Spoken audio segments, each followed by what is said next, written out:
Hey troops, welcome back to the channel. My name's Ryan and I'm a former Royal Marines Commando from the United Kingdom. A little bit dark the light today, but that's my green beret anyway. And yeah, troops, thanks for stopping by on the channel today. Today we're going to be talking about, could Russia use chemical weapons in the Ukraine, and how would the West respond? Or how could the West respond, I think is a better question to that. But before we get into the video, troops, if you don't mind doing me one thing, smashing the like button. It really does help us out. Just hit that now. If you do anything today, that'll make me really, really happy. And double check to see if you're subscribed. If you're not, hit that subscription button. And yeah, welcome to the channel, guys.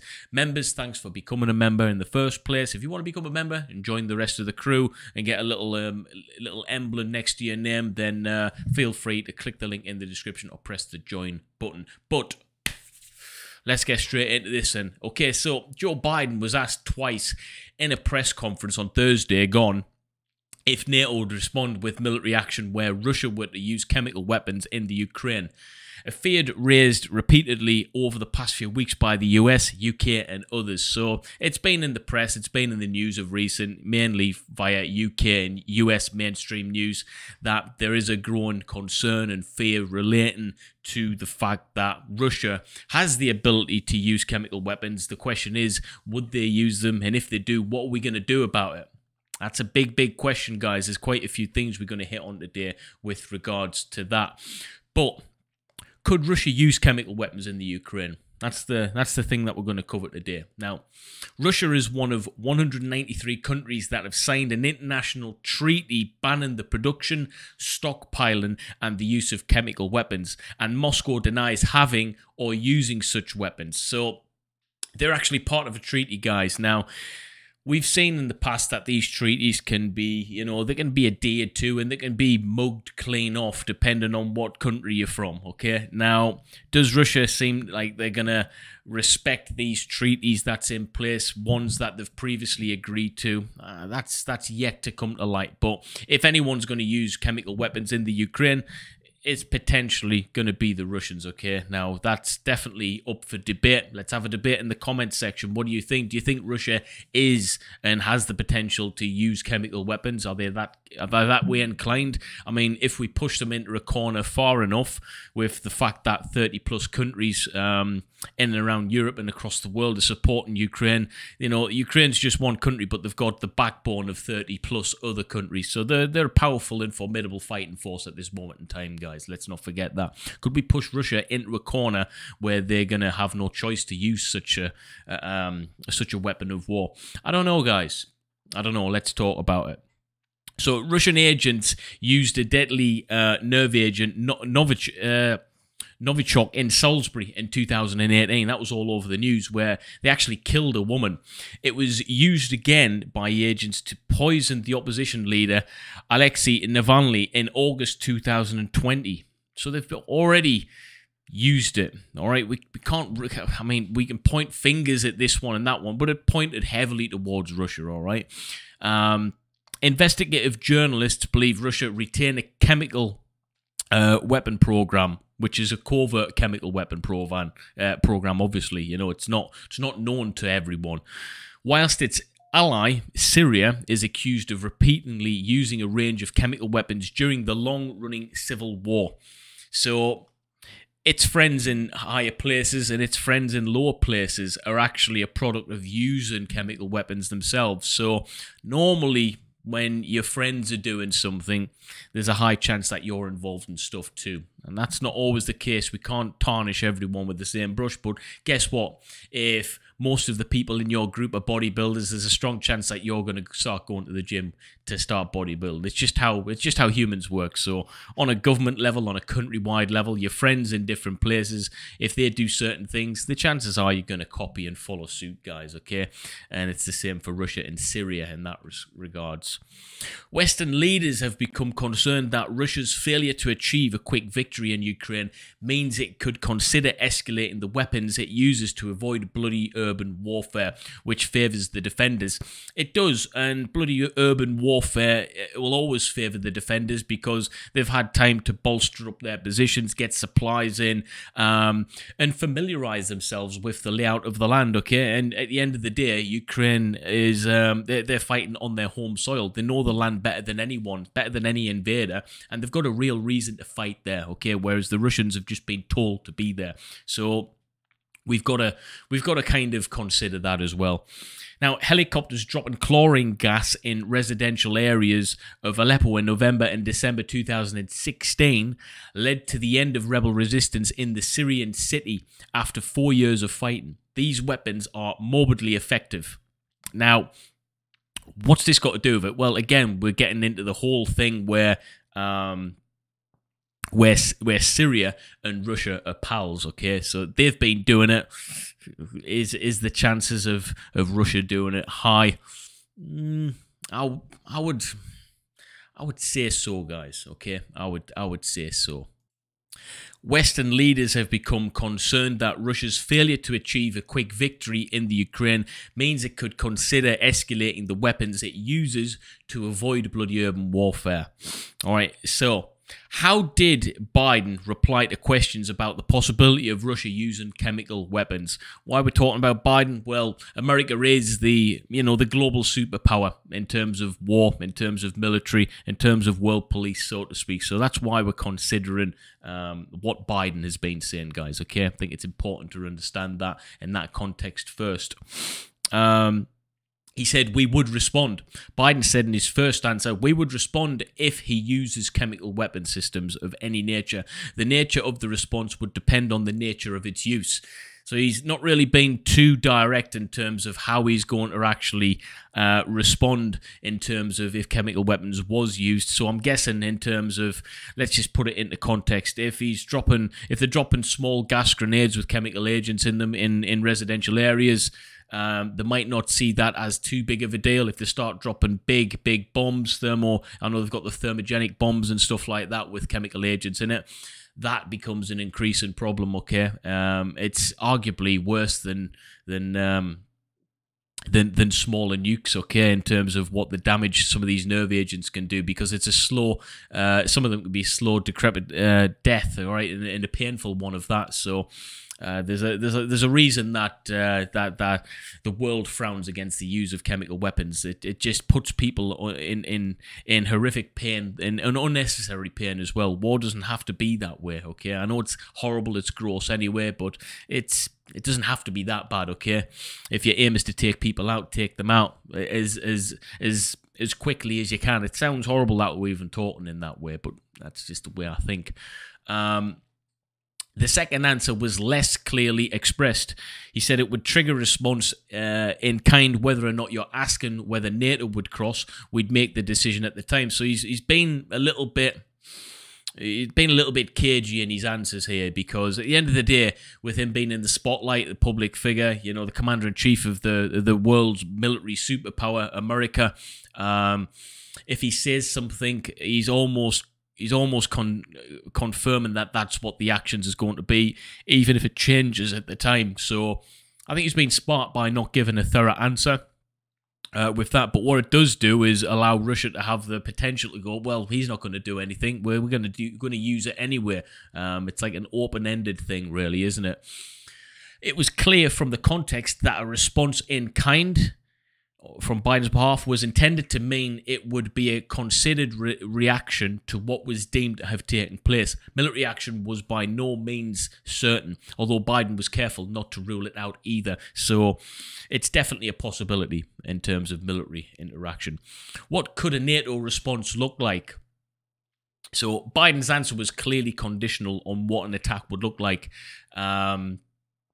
DeBretton Gordon argues there are two possible types of Russian attack: a chlorine or ammonia attack, which the Kremlin would carry, which the Kremlin could try to dress up as an industrial accident.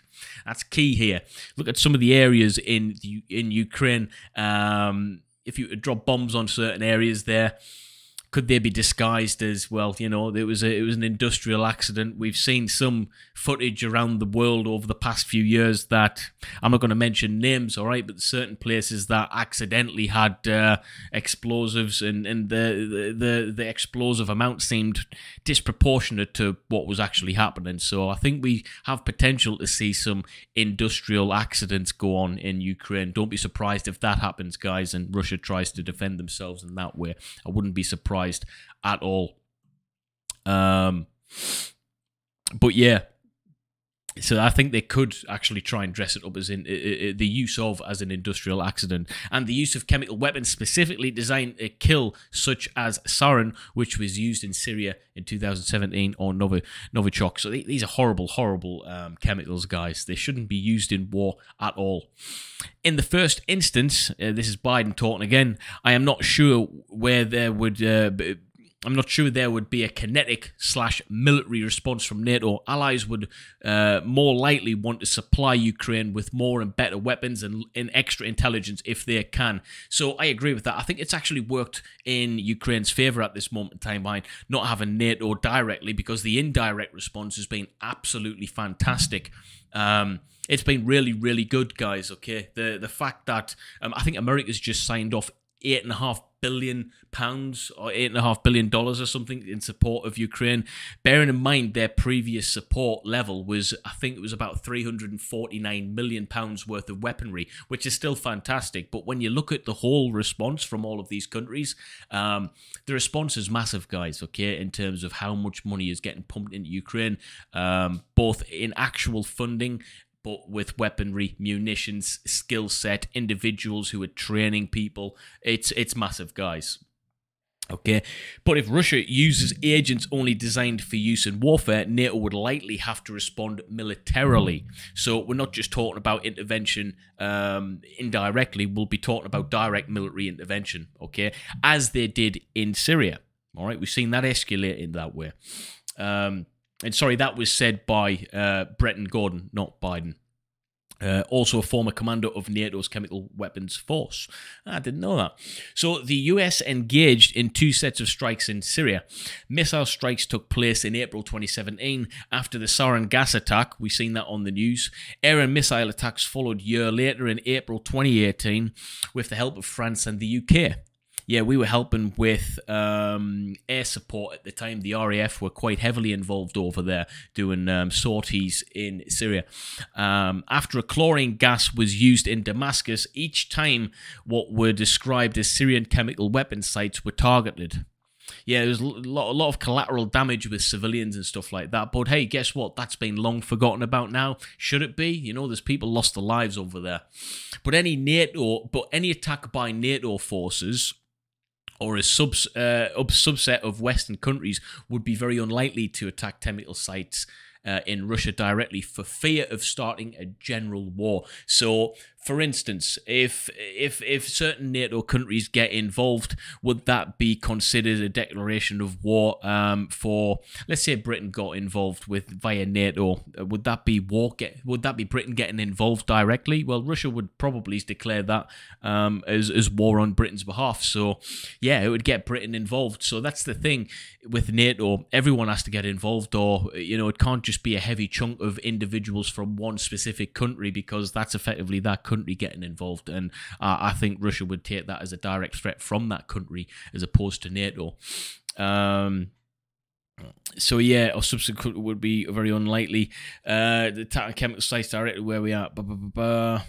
Yeah, I think NATO members would want to avoid that. So the reality of Russia's ability to strike back against the West may well make a military response impossible.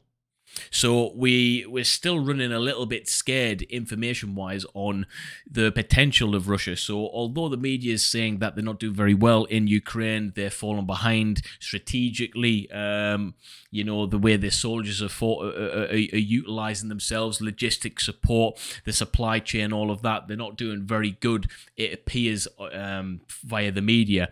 Bear that in mind, that we're still scared of the actual response if NATO or other countries got involved. We'd still fear the response from Russia, which states that they can't be doing that bad if we still fear the potential threat from Russia. They still obviously have a lot of power involved in them if we still fear their response if we were to get involved. You know, we can't just say they're doing bad and they're losing and they're not very good and all of this if we still fear, because if they weren't doing that good, people would be more inclined to get involved. All right, so it's not actually the case from what I can gather anyway. So the next question here: are there non-military alternatives? So potentially, although nobody knows what Russia's red lines are, Ukraine's President Zelensky made a direct appeal on Thursday's NATO summit for more higher specification arms, fighter jets, tanks, rocket artillery, and air defense systems. Effectively, what's going on here is,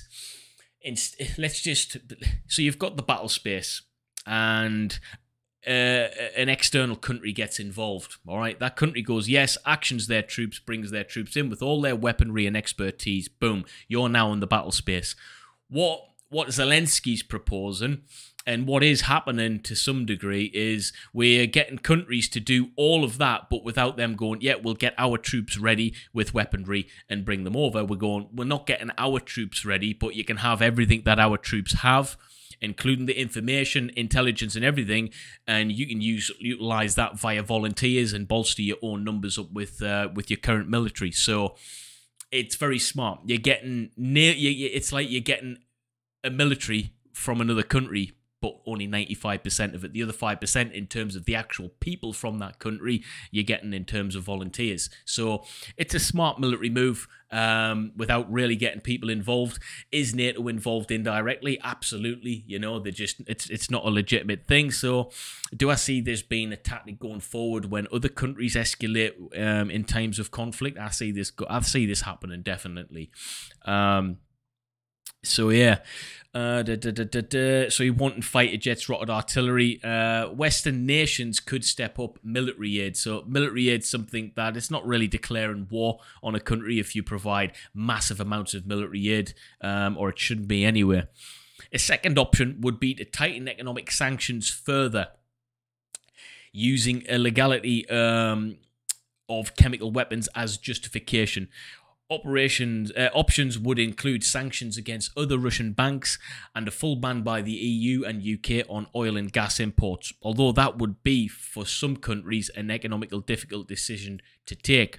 Western leaders say they want to preserve a bit of ambiguity in any response, as the UK Prime Minister Boris Johnson said on Thursday, but the reality is that serious discussions will only take place after any chemical weapon attack. So let's talk about the sanctions then. That's been mentioned there. I'm reading this from The Guardian, by the way, guys. Sanctions.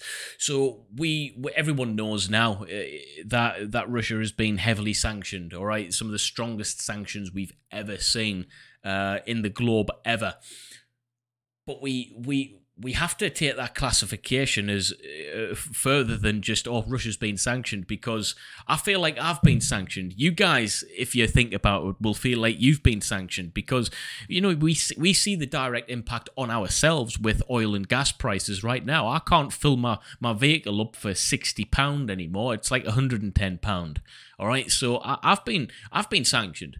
All right, it's an indirect thing, but like look at the sanctions. Who are they affecting? It's not just affecting Russia; they're affecting everyone globally. These sanctions, they're actually, to some degree, and hear me out here, and do your own research on it. The sanctions are kind of benefiting Russia in a way. Not necessarily the people, but Putin. It's certainly lining his pockets because the price of oil and gas and everything is skyrocketed. Like you say, they can't fully justify not buying any gas whatsoever. There is countries out there still buying it, and it's for a heavy price. So, you know, he's making money. He's making money through this war. So the sanctions, we need to broaden our parameter of thinking to further than, oh, Russia's been sanctioned. We've all been sanctioned, all right? It's all of the people below government who's getting affected by this, effectively. So yeah, Western leaders say they want to preserve a bit of ambiguity. Yeah, it's not really preserving anything for us, though, is it? Right. But What do you guys think about that anyway? I know it's a bit of a long-winded one in terms of sanctions, all right, but there's a few questions from there that you guys can feel that I would like you guys to answer in the chat if you want to, and they are: could Russia use chemical weapons in Ukraine? We've covered that. I'd like you to hear your response below if you want. How did Biden reply to questions about possibility of Russia using chemical weapons? What do you think about what he said in terms of his potential response to Russia using chemical weapons? What could a NATO response actually look like if chemical weapons were used? Are there non-military alternatives? All right. Are there non-military alternatives? So 4 main questions there, guys, that I'd like you to feel free to answer and drop a comment below. And if you like this type of content, which you guys seem to like, then please smash the like button, drop a comment below, and I'll see you very soon in the next video, hopefully live tonight, guys. But wherever you're watching from, I want to say thank you very much for stopping by and supporting me on this little venture on YouTube. But other than that, stay classy, and I'll see you very soon, guys. Peace.